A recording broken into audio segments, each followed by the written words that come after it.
Ano itong yakap po, talagang dapat po, alam po ito ng bawat Pilipino ang kanyang kahulugahan. So kayo na po, magkwento po, Dr. Ish, ano itong yakap program? Opo. Well, thank you Miss Pat sa pagkakataon, no. Ang yakap po, ibig sabihin yan is yaman para sa kalusugan. This is our primary care benefit program ng PhilHealth, na kung saan ang talagang intention po ay maalagaan tayo kung tayo ay may sakit, at kung wala naman tayong sakit, tayo ay mailayo sa pagkakasakit.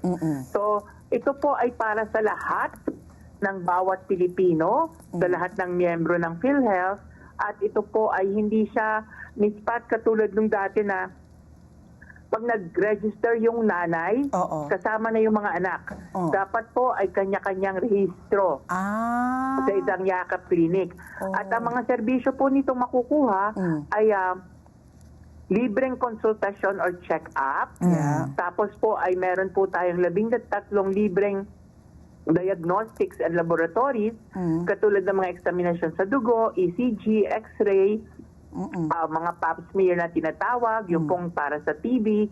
Ganun din po, sa ngayon, na-expand natin, dati 21, ngayon po ay 75 drugs na ang kasama na libreng makukuha.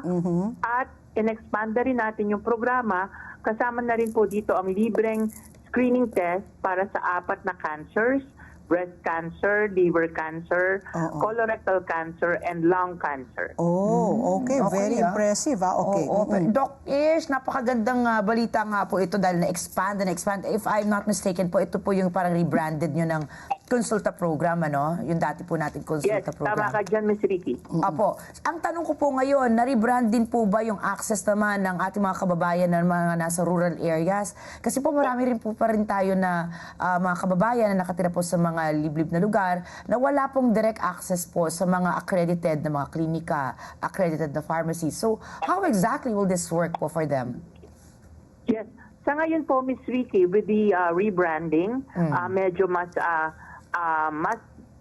maayos din and mas aggressive ang ating information campaign and of course accreditation to provide more access.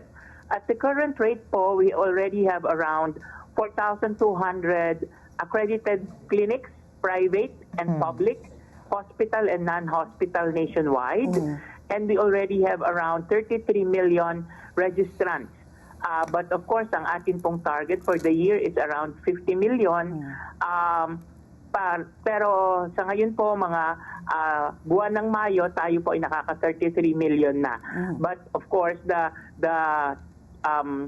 target talaga is mai-register yung pong 120 million population ng mga Pilipino natin. So, from dati po sa konsulta, yung ating mga accredited providers ay nasa 1,000 plus. Ngayon po, tayo po ay nasa 4,200 plus accredited facilities na po.